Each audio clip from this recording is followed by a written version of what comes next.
দিয়ে সৌদিতে প্রবেশ করে। বিমানবন্দর অতিক্রম করার পথগুলি বিশেষ করে হাজিদের জন্য নির্মাণ করা হয়েছে। এই অত্যাধুনিক বিমানবন্দরটি 1401 হিজরিতে তৎকালীন বিশ্বখ্যাত নির্মাণ শৈলী দ্বারা নির্মিত। এটা কতগুলো তাঁবুর সমষ্টি, যা উত্তপ্ততা প্রতিরোধক বিশেষ সরঞ্জামাদি দিয়ে তৈরি। এই বিমানবন্দরটির পরিসর 5 লক্ষ বর্গমিটার। এর অভ্যন্তরে 80,000-এরও বেশি হাজি একসাথে অবস্থান করতে পারে।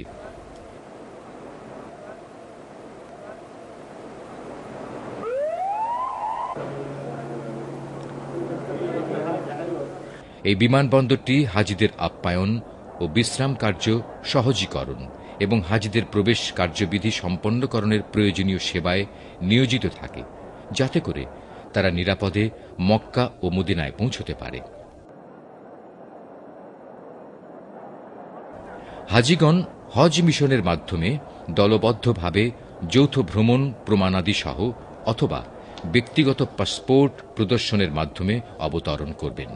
এরপর হাজি যাত্রীরা কয়েকটি কাউন্টার অতিক্রম করবেন। এতে প্রবেশকরণ কার্যবিধির রেজিস্ট্রিকরণ এবং পবিত্র স্থানসমূহের ভ্রমণের যাবতীয় কার্যবিধি সম্পন্ন হয়ে যাবে। এই কাজগুলি পাসপোর্ট প্রদর্শনের মাধ্যমে শুরু হবে। অতঃপর হজ মন্ত্রণালয়ের অধীন বিশেষ সংস্থার প্রতিনিধিগণ হাজিদের আপ্যায়ন করাবেন। আপ্যায়ন শেষে তাওয়াফ সংস্থা পাসপোর্টে সিল মোহর অঙ্কন করবেন।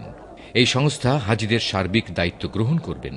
সংযুক্ত এজেন্ট অফিসের প্রতি হাজিদের কাছ থেকে সেবা চেক গ্রহণ করবেন এবং সাধারণ কার ড্রাইভার সমিতির নামে পরিবহন চেক গ্রহণ করবেন।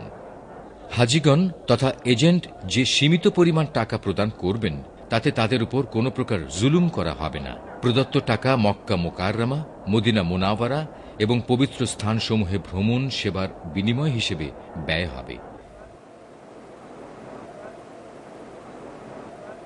এরপর আন্তরিক ভ্রমণের জন্য পরিবহন টিকিট হিসেবে কুপন ব্যবহার করবেন, যা পরিবহন সংস্থা থেকে দেয়া হবে। কোনো কোনো হাজি হয়তোবা কোনো কারণবশত উক্ত চেক দুটো অথবা একটি ছাড়াই এসে পড়বেন।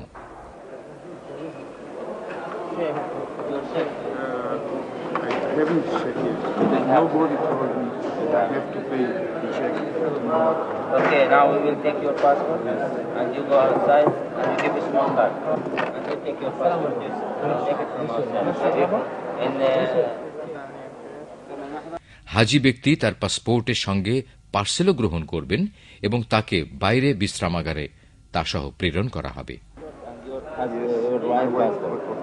and you go outside in our office in 2A. You give him the money and they will give you your passport. We hope for you a nice Hajj. Okay.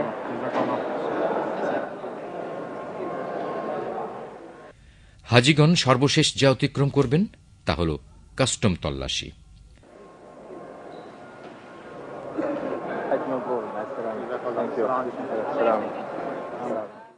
হাজি ব্যক্তি মদিনাতুল হিজ্জতের চত্বরে অবতরণ করবেন এবং তাদের সেবায় সংযুক্ত এজেন্ট অফিসের কর্মচারীগণ তাদের স্বতন্ত্র পোশাকে ও তাদের জন্য বিশেষ ট্রলি নিয়ে খেদমতে লিপ্ত থাকবে। হজ মন্ত্রণালয়ের অধীনস্থ কর্মকর্তাদের মাধ্যমে এটি পরিচালিত হবে। হাজি ভাইদের আরাম আয়েশের জন্য এবং তাদের প্রশ্নাবলীর উত্তরদানে ভূমিকা পালন করবেন এই কর্মকর্তাগণ।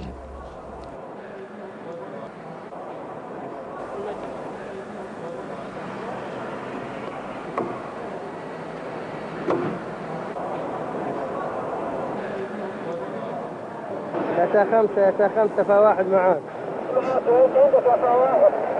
أقول لك عندي 2 حجاج من موزمبيق نبغى نوديهم مكة بيتبس مكيف. شكرا. সংযুক্ত এজেন্ট অফিস হজ বিষয় সংস্থায় কর্মরত অফিসসমূহ মক্কা, মদিনায় বিশেষ বাসসমূহের ব্যবস্থা ও নিরাপত্তায় কর্মরত পরিবহন সংস্থার ভূমিকায়ও অংশগ্রহণ করবেন।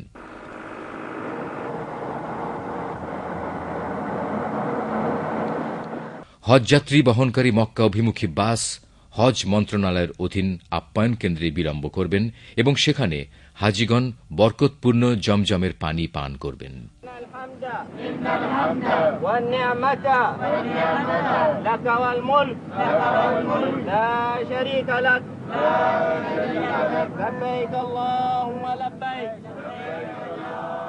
ওই একই সময়ে জাতীয় তাওয়াফ সংস্থার অফিসসমূহ তাদের পাসপোর্টগুলি গ্রহণ করবেন, যাতে সেবা পেতে হাজিদের মক্কায় অবস্থিত বিভিন্ন খেদমত সংস্থার অফিসসমূহে বিতরণ কার্য সম্পন্ন করা যায়।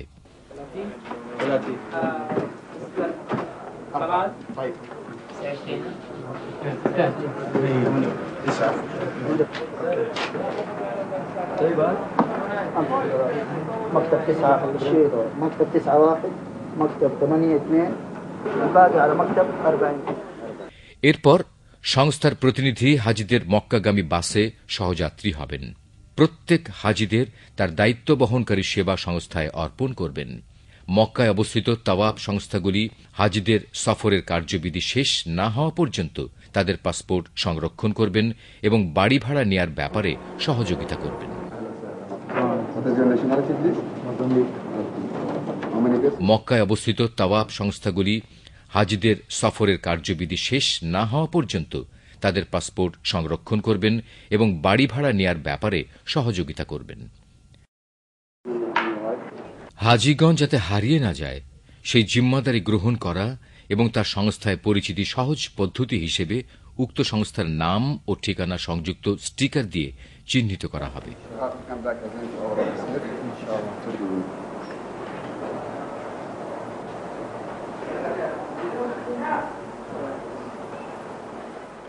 হাজিগণ তার সংস্থার পক্ষ থেকে একটি করে পরিচয়পত্র গ্রহণ করবেন, যাতে তার ছবি, মূল জ্ঞাতব্য বিষয় এবং পৌঁছার ও প্রত্যাবর্তনের তারিখ লিপিবদ্ধ থাকবে। আকাশপথে আগমনকারী হাজিগণ যেসব কার্যবিধির সম্মুখীন হয়েছেন, স্থলপথে ও জলপথে আগমনকারীদের জন্য ওই একই কার্যবিধির সম্মুখীন হতে হবে।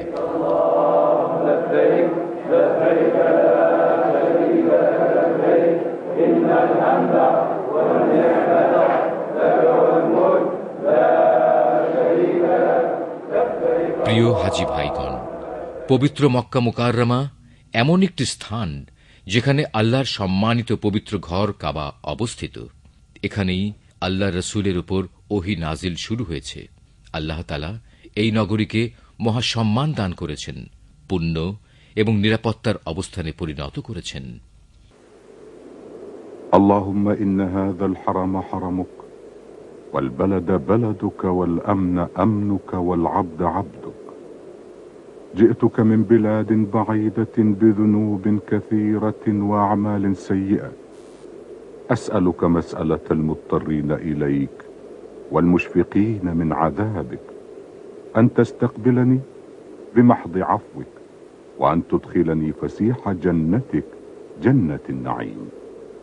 اللهم إن هذا حرمك وحرم رسولك، فحرم لحمي ودمي وعظمي على النار.